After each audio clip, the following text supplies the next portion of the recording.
Once upon a time, in the peaceful village of Abanago, surrounded by thick forests and a sparkling river called Omiala, lived a kind couple, Ataku and her husband, Namdi. The villagers loved them because they were hardworking and generous. But one thing made Ataku and Namdi sad. They had been married for many years, but had no child. Every day, Ataku went to the river to fetch water. She would sit by the riverbank, praying to the goddess of Omiala for a child.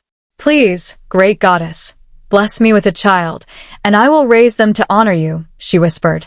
One moonlit night, while Attica slept, she had a strange dream.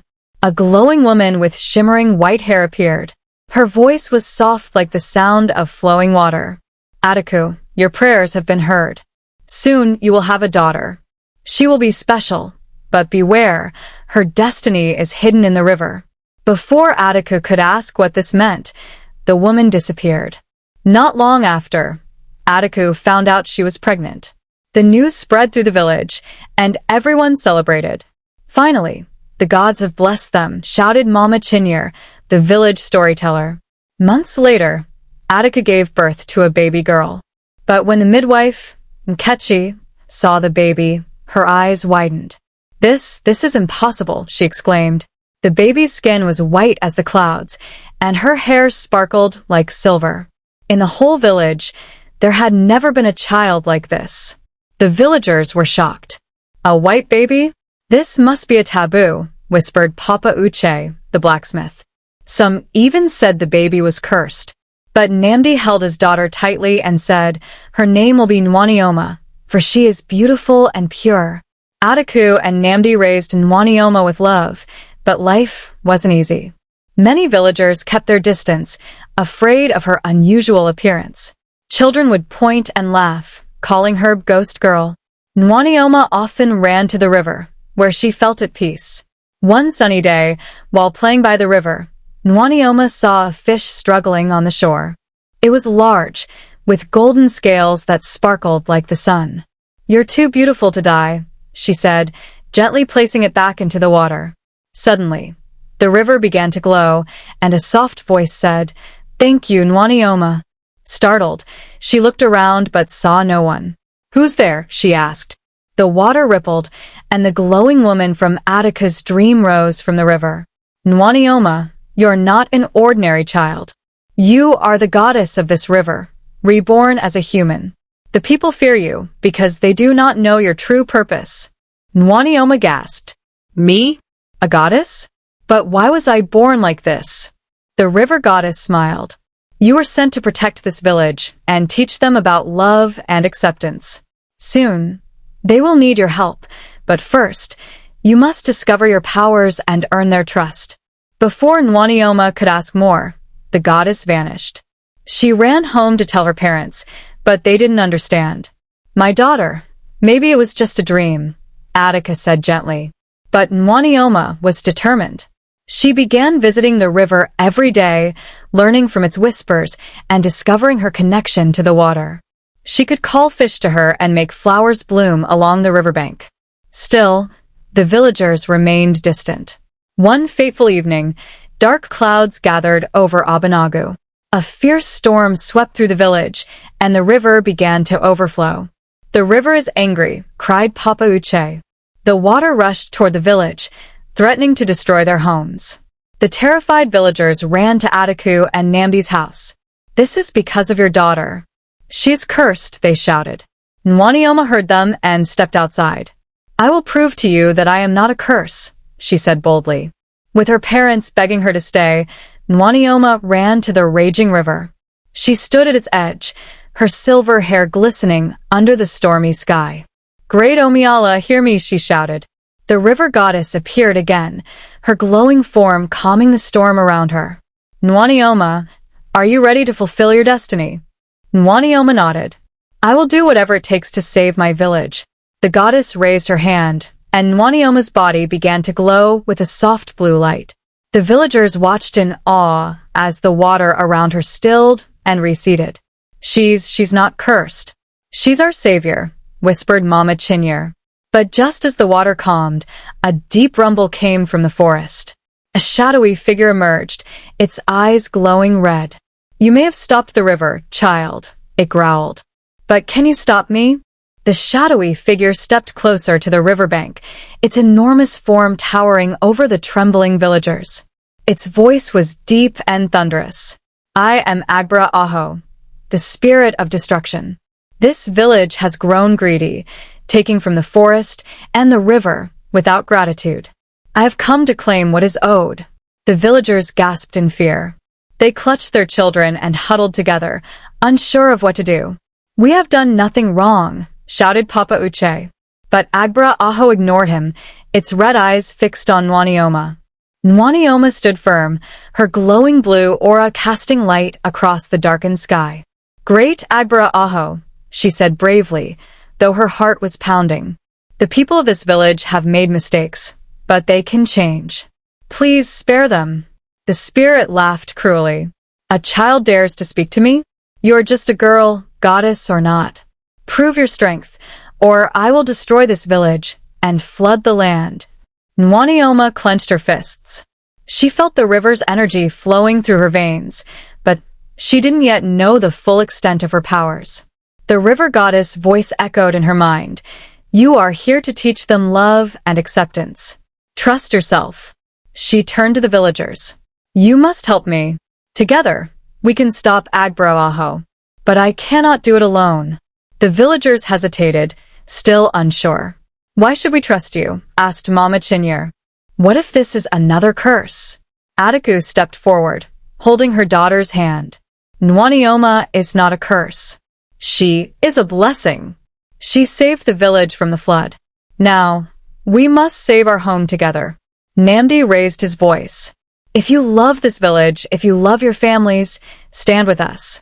Slowly, the villagers began to step forward. Even Papa Uche, who had been the loudest critic, nodded. "What do we do, Nwanioma?" he asked.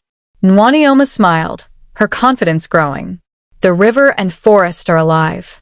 They will help us. Everyone must gather stones, leaves, and anything that belongs to the land. Show Agbra Aho that we respect and honor nature." The villagers hurried to work, collecting everything they could. Nwanioma knelt by the river and placed her hands in the water.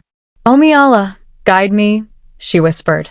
The water glowed brighter, and fish leaped into the air as if answering her call. Agbra Aho roared, shaking the ground. "Enough of these games." It began to stomp toward the village, but suddenly, the forest came alive. Roots and vines shot out of the ground, wrapping around the spirit's legs. "Now," shouted Nwanioma. The villagers threw their offerings into the river, polished stones, colorful flowers, and fresh leaves. The river glowed brighter with each gift. Nwanioma stood tall, her silver hair flowing like a waterfall. She raised her hands, and the water rose behind her in a towering wave. "Agbra Aho, I command you to leave this village and never return." The spirit struggled against the vines, but the glowing wave crashed down upon it. Agbra Aho let out a final roar before dissolving into mist, its red eyes fading into the darkness. The villagers erupted into cheers. "She did it! She saved us!" they cried, running to embrace Nwanioma. But Nwanioma wasn't celebrating. She looked to the river goddess, who appeared once more. "Is it over?" she asked. The goddess shook her head. "You have passed one test, Nwanioma, but your journey is far from over. Agbra Aho was only a shadow of a greater danger to come. You must continue to grow stronger, and your village must learn to live in harmony with nature. The balance of Abanaga depends on you." Nwanioma nodded. "I will protect my village, no matter what comes." As the villagers celebrated, Nwanioma stood by the river, gazing into its glowing waters. She could feel her destiny pulling her towards something even greater, something unknown.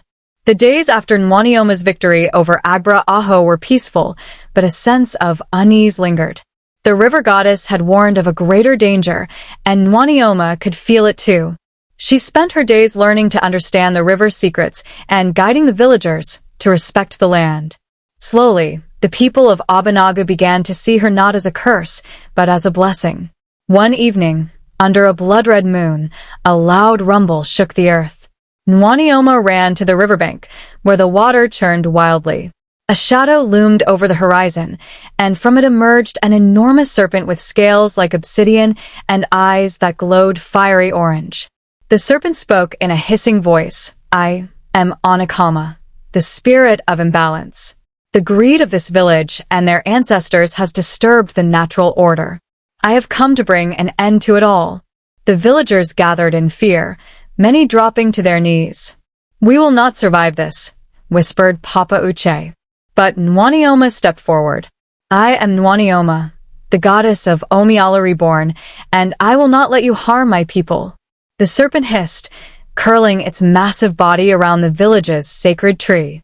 You, a child, dare to challenge me? Then prove your worth, little goddess. Nananom felt the power of the river surging within her, but this time, it wasn't enough. She turned to the villagers. I need your help again. Anakama feeds on imbalance, our greed, our waste, and our neglect. If we can restore harmony to the land, we can weaken its power. Mama Chinyere spoke up. What must we do, Nananom? Nananom pointed to the forest. Plant trees to replace the ones we have cut. Feed the animals we have hunted. Offer your thanks to the river for the water it gives us. The villagers sprang into action. Some planted seeds, others laid fruits and grains for the animals, and many knelt by the river, offering prayers of gratitude. But Anakama wasn't idle. Your efforts are meaningless, it roared, striking the ground with its tail. The earth cracked, and the sacred tree began to wither. Nananom knew she had to act fast. She closed her eyes, connecting with the river.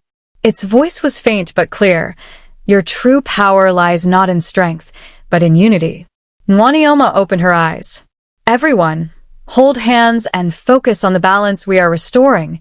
The villagers formed a circle around the river. As they held hands, a warm golden light began to spread from one person to the next. The energy flowed into the river, which began to glow brighter than ever before. The serpent recoiled. What is this? It hissed. Nananom stepped into the river, the light surrounding her. This is the power of harmony, the balance you cannot destroy. The river surged upward, forming a glowing wave that carried Nananom toward Anakama. She faced the serpent, her silver hair shining like the moon. Leave this place and never return, she commanded. The serpent thrashed and roared, but the golden light consumed it, shrinking it into a small, harmless creature. With one final hiss, it disappeared into the forest. The villagers cheered, their voices echoing across the land. Nananom stepped out of the river, her strength nearly gone but her heart full of joy. The river goddess appeared once more, her face glowing with pride. You have done it, Nananom, she said. You have restored balance to Abanago and taught the villagers the importance of harmony. You are truly the goddess of Omiala. Nananom smiled. Thank you, great goddess. But this was not my victory alone, it was all of ours. From that day on, the villagers of Abanago lived in harmony with nature, never taking more than they needed, and always giving back. Nananom became a symbol of hope and wisdom, her story passed down for generations. And though she lived among the villagers, she would often visit the river, her true home, where the water whispered her name, Nananom, the goddess of balance.